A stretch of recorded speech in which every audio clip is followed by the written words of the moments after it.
پھر وہ اسلحہ اٹھاتا ہے، پھر وہ گولی چلاتا ہے، پھر وہ ہتھیار اٹھاتا ہے، ڈنڈا اٹھاتا ہے، باغی ہو کر جب اس کے حق ادا نہیں کیے جاتے۔ اعوذ باللہ من الشیطان الرجیم، بسم اللہ الرحمن الرحیم۔ ان اللہ لا یستحیی ان یضرب مثلا ما بعوضۃ فما فوقها فاما الذین آمنوا فیعلمون انہ الحق من ربهم واما الذین کفروا فیقولون ماذا اراد اللہ بہذا مثلا یضل به کثیرا ویہدی به کثیرا وما یضل به الا الفاسقین۔ بے شک اللہ جل شانہ نہیں شرماتے مکھی یا اس سے بھی کمتر چیز کی مثال بیان کرنے سے۔ پس بہرحال وہ لوگ جو ایمان لائے وہ جانتے ہیں کہ وہ حق ہے جو نازل کی گئی ہے ان کے رب کی طرف سے، اور وہ لوگ جو کافر ہیں وہ کہتے ہیں کہ اللہ کی اس مثال سے کیا مراد ہے۔ اس کے ذریعے اللہ جل شانہ بہت سے لوگوں کو گمراہ کرتے ہیں اور بہت سے لوگوں کو ہدایت دیتے ہیں، اور نہیں گمراہ ہوتے اس سے مگر وہ لوگ جو فاسق ہیں۔ آیت نمبر 26 ہے سورہ بقرہ کی۔ پیچھے چند آیات پہلے ہم پڑھ کر آئے، اللہ پاک جل شانہ نے چیلنج کیا کہ یہ قرآن حق ہے، اگر تم نہیں مانتے تو اس جیسی ایک صورت لا کر دکھاؤ۔ آج کے سبق میں اسی قرآن کے اوپر ایک اعتراض تھا کفار کی طرف سے، اس اعتراض کا جواب ہے۔ اللہ پاک جل شانہ نے قرآن میں چھوٹی چھوٹی چیزوں کی مثالیں بیان کی ہیں۔ شروع میں ہمارے تفسیر کی سبق میں یہ بات آئی تھی کہ قرآن جو ہے نا وہ تمام علوم کا منبع ہے، سارے علوم اللہ نے قرآن پاک میں جمع کیے ہیں۔ ان میں سے ایک علم الامثال ہے، یعنی مثال کے ذریعے سے بات کو سمجھانا، علم الامثال، مثالوں کے ذریعے بات کو سمجھانا۔ چنانچہ قرآن پاک میں مثال دی گئی ہے مکھی کی، کہ یہ لوگ جو اللہ کے علاوہ بتوں کو پکارتے ہیں وہ بت جو ہے نا ایک مکھی بھی نہیں بنا سکتے، اور تو اور اگر مکھی ان کے سامنے سے کوئی چیز لے کر چلی جائے تو اسے چھڑا نہیں سکتے۔ یعنی اتنے حقیر سی بالکل چھوٹی سی مخلوق ہے مکھی، اس سے بھی حقیر و بدتر ہیں، اس سے بھی کمزور ہیں، تو ان کی عقل اور مت ماری ہوئی ہے کہ یہ ان بتوں کی عبادت کرتے ہیں، ان کے سامنے سے جو ہے وہ سر جھکاتے ہیں۔ تو یہ ایک مثال اللہ پاک نے بیان کی۔ اسی طرح سورہ عنکبوت کے اندر اللہ پاک نے دنیا کی زندگی کی مثال بیان کی مکڑی کے جالے کے ساتھ، بیت العنکبوت کے الفاظ ہیں قرآن پاک میں۔ تو اسی طرح نبی پاک صلی اللہ علیہ وسلم کی ایک حدیث ہے، اس میں دنیا کی مثال جو ہے نا وہ جناح بعوض، مچھر کے پر کی مثال بیان کی ہے، کہ دنیا کی مثال ایسے جیسے مچھر کا پر، یعنی اتنی حقیر ہے دنیا، ایسی ختم ہونے والی، اتنی ہلکی ہے، 1 منٹ سیکنڈ میں انسان کی موت آتی ہے تو دنیا چھن جاتی ہے، اس سے ختم ہو جاتی ہے۔ تو یہ مثالیں بیان کر کے اللہ پاک نے انسان کو سمجھایا ہے۔ تو کفار نے جو ہے وہ اس پر اعتراض کر دیا کہ یہ اللہ کی شایان شان نہیں ہے ایسی حقیر چیزوں کی مثال بیان کرنا، چھوٹی چیزوں کی مثالیں بیان کرنا۔ اللہ تو کو بڑی بڑی مثالیں بیان کریں، یہ مکھی کی اسی چھوٹی چیزوں کی مثالیں کیوں بیان کی ہیں؟ تو اللہ پاک جل شانہ نے اس کا جواب دیا، ان اللہ لا یستحی ان یضرب مثلا ما بعوضہ، اللہ پاک جل شانہ اس بات سے بالکل نہیں شرماتے کہ وہ کسی مکھی یا اس سے بھی کوئی چھوٹی حقیر چیز ہو اس کی مثال کو بیان کریں۔ اب اس مثال کو بیان کرنے سے مقصود کیا ہے؟ 2 مقصد اس سے حاصل ہوتے ہیں۔ ایک مقصد تو یہ بتانا ہے کہ جو گھٹیا چیز ہوتی ہے نا اس کی مثال بھی گھٹیا چیز سے دی جاتی ہے۔ غیر اللہ سارا کا سارا جس کی پوجا کی جاتی ہے وہ کمتر ہے، وہ حقیر ہے، چاہے وہ کسی کے بت ہوں، چاہے وہ کسی نبی کو خدا کیوں نہ بنا لے، جیسے کہ عیسیٰ علیہ السلام کو بنایا ہے۔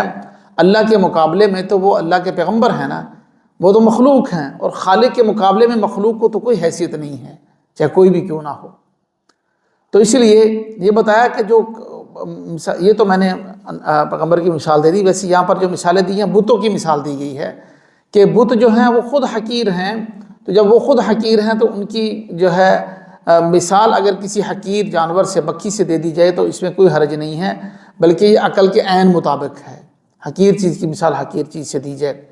اور اس کے ساتھ ساتھ اس سے مقصود جو ہے نا وہ لوگوں کو جانچنا بھی ہے۔ جو تو پختہ ایمان والے ہوتے ہیں وہ کہتے ہیں ہمارے رب نے جو فرما دیا وہ حق و سچ ہے۔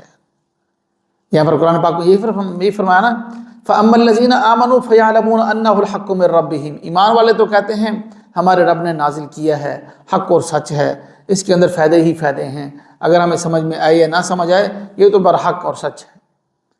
اور فرمایا کہ وَأَمَّا الَّذِينَ كَفَرُوا، جو لوگ کافر ہوتے ہیں، جن کے دلوں میں منافقت ہوتی ہے، نفاق ہوتا ہے یا کفر ہوتا ہے، وہ کیا کہتے ہیں، پتہ نہیں اللہ اس مثال سے کیا چاہ رہے ہیں، ماذا اراد اللہ بہذا مثلا، اللہ کیا چاہتے ہیں اس مثال کے ذریعے۔ اللہ فرماتے ہیں میں بتاتا ہوں کیا چاہتا ہوں، یضل بہ کثیرا ویہدی بہ کثیرا، اس مثال کا ایک مقصد یہ بھی ہے کہ بہت سے لوگ اس کو سن کر گمراہ ہوتے ہیں، بہت سے لوگ ہدایت پر آ جاتے ہیں، جو ماننے والے ہوتے ہیں وہ ہدایت پر آ جاتے ہیں۔ اللہ اور رسول کی بات عقل میں آئے یا نہ آئے ہم نے ماننی ہے، عقل میں آئے یا نہ آئے ماننی ہے۔ اور جو نہیں ماننے والے ہوتے وہ صحیح بات کے اندر بھی کیڑے نکالتے ہیں، صحیح بات کے اندر بھی وہ نقص اور عیب شروع کر دیتے ہیں۔ اس لیے فرمایا کہ وما یضل بہ الا الفاسقین، جن کی سمجھنے سوچنے کی صلاحیت ختم ہو گئی ہے وہ اس سے گمراہی ہی حاصل کرتے ہیں، وہ اس سے ہدایت حاصل نہیں کرتے، ہدایت ایمان والے ہی حاصل کرتے ہیں، سبق ایمان والے ہی حاصل کرتے ہیں۔ اور فرمایا کہ یہ جو لوگ ہیں نا فاسق، انہوں نے اپنی صلاحیت کیوں کھو دی ہے، اس وجہ سے کھو دی ہے الذین ینقضون عہد اللہ من بعد میثاقہ، اس لیے کہ انہوں نے اللہ کے عہد کو پختہ کرنے کے بعد توڑ دیا ہے، اللہ کے وعدے کو توڑتے ہیں۔ وَيَقْطَعُونَ مَا أَمَرَ اللَّهُ بِهِ، اور دوسرا کام یہ کرتے ہیں کہ جو اللہ نے ان کو جن رشتوں کو جوڑنے کا حکم دیا تھا ان کو توڑتے ہیں، ان کو کاٹتے ہیں۔ يَقْطَعُونَ مَا أَمَرَ اللَّهُ بِهِ أَن يُوصَلَ وَيُفْسِدُونَ فِي الْأَرْضِ، اور یہی زمین کے اندر فساد مچاتے ہیں، زمین میں فساد مچانے کا سبب بنتے ہیں، یہی لوگ خسارے میں ہیں۔ اب یہاں پر دو باتیں بیان کی گئیں کہ اللہ کے میثاق کو توڑتے ہیں، دوسرا اللہ نے جن رشتوں کو جن تعلقات کو جوڑنے کا حکم دیا ہے ان کو کاٹتے ہیں، ان کو ختم کرتے ہیں۔ اب میثاق سے کون سا میثاق مراد ہے؟ اور مفسرین نے لکھا ہے کہ یہاں پر میثاق سے مراد وہ میثاق ہے جو اللہ نے عالم ارواح کے اندر، عالم ازل کے اندر تمام روحوں کو اکٹھا کر کے جو وعدہ لیا تھا، الست بربکم، کیا میں تمہارا رب نہیں ہوں؟ تمام روحوں نے یک زبان ہو کر کہا تھا بلا، کیوں نہیں آپ ہمارے رب ہیں۔ یہ اس سے مراد وہ میثاق ہے، یہ وہ وعدہ ہے جس کو وہ توڑ دیتے ہیں دنیا میں آ کر، جو لوگ ایسے قرآن پر اور اللہ کی مثالوں پر اعتراض کرتے ہیں۔ دوسری بات وَيَقْطَعُونَ مَا أَمَرَ اللَّهُ بِهِ أَن يُوصَلَ، اور جو اللہ نے ان کو حکم دیا ہے جن تعلقات کو جوڑنے کا ان کو کاٹتے ہیں، توڑتے ہیں۔ اب یہاں پر بھی دیکھیں یہ تعلقات کو جوڑنا اور کاٹنا یہ بھی ایک دین کا حصہ ہے، تعلقات کو جوڑ کر رکھنا دین کا حصہ ہے۔ اب یہ تعلقات کو جوڑنا دین کا جیسے حصہ ہے، دین کی بات تو ساری پیچھے میثاق میں آ گئی تھی نا، پھر باقاعدہ طور پر الگ سے صلہ رحمی کو ذکر کیا، قطع رحمی سے بچنے کا جو ہے وہ تلقین کی گئی۔ تو اس سے یہ معلوم ہوا کہ حقوق العباد کی بہت زیادہ اہمیت ہے۔ اصل میں دیکھا جائے تو اصل دین ہی حقوق العباد میں آتا ہے، اصل دین ہی حقوق العباد میں آتا ہے، جس میں ہم بہت زیادہ کوتاہی کرتے ہیں، اور ہم جو ہے نا چند حقوق اللہ کو ادا کر کے کامل سمجھتے ہیں اپنے آپ کو۔ ایسا نہیں ہے، وہ اچھی بات ہے جو کر رہے ہیں وہ ٹھیک ہے، لیکن اس کے ساتھ ساتھ یہ چاہیے کہ پورے دین کے اوپر عمل کریں۔ اس لیے ہم دعا مانگتے ہیں یا اللہ ہم سب کو پورے دین پر عمل کرنے کی توفیق عطا فرما۔ ایسا نہیں ہے کہ صرف ایک نماز کو لے کر وہ پورا دین سمجھ لے، داڑھی کو لے کر ایک ڈاکٹر ہے تو اپنی فیلڈ کو لے کے میں تو عوام کی خدمت کر رہا ہوں، بس یہی دین ہے اور کسی چیز کی ضرورت نہیں ہے۔ اور کوئی ایک بندہ کو اور خدمت کا کام کر رہا، کو اور خدمت کا، ہر اپنے اپنے کام کو لے کر اسی کو دین سمجھ بیٹھے پورا، ایسی بات نہیں۔ پورے دین پر اللہ عمل کی توفیق نصیب فرمائے، یہ ہم دعا کیا کرتے ہیں۔ اسی لیے یہاں پر الذین ینقضون عہد اللہ من بعد میثاقہ، جو ازل میں اللہ نے میثاق لیا اس کا باقاعدہ طور پر ذکر کیا، اور اس کے ساتھ ساتھ پھر جو ہے صلہ رحمی کا حکم اور قطع رحمی سے بچنے کا باقاعدہ طور پر پھر دوبارہ ذکر کیا، اس اہمیت کی وجہ سے۔ وَيَقْطَعُونَ مَا أَمَرَ اللَّهُ بِهِ أَن يُوصَلَ وَيُفْسِدُونَ فِي الْأَرْضِ، اور یہ زمین کے اندر فساد، عموماً حقوق العباد کی کوتاہی ہی زمین میں فساد کا سبب بنتی ہے۔ عام طور پر حقوق العباد کی کوتاہی، جب حقوق العباد میں آدمی کمی کرتا ہے، کسی کا حق ادا نہیں کرتا، تو پھر وہ بغاوت پر اترتا ہے، پھر وہ اسلحہ اٹھاتا ہے، پھر وہ گولی چلاتا ہے، پھر وہ ہتھیار اٹھاتا ہے، ڈنڈا اٹھاتا ہے، باغی ہو کر جب اس کے حق ادا نہیں کیے جاتے۔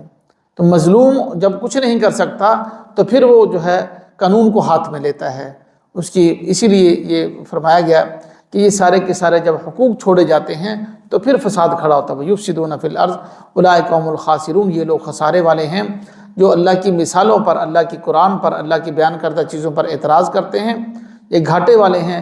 اور ان کی نشانی یہ ہے کہ انہوں نے اللہ کے عہد کو توڑ رکھا ہے اور حقوق العباد کو یہ لوگ پامال کرتے ہیں، جو کہ زمین کے اندر فساد کا ذریعہ بنتا ہے۔ یہ ان کو سب سے بڑا خسارہ ہے۔ دنیاوی خسارہ تو کوئی خسارہ نہیں ہوتا، سب سے بڑا خسارہ تو آخرت کا خسارہ ہے۔ دنیا کی زندگی تو 50 60 70 80 سال کی گزر جاتی ہے، لیکن وہ زندگی تو کبھی ختم نہیں ہوگی۔ وہاں جو ناکام ہوگا وہ ہمیشہ کے لیے ناکام ہے، جو ہمیشہ کے لیے ناکام ہے۔ اللہ پاک ہم سب کو عمل کرنے، یقین کرنے کی توفیق نصیب فرمائے۔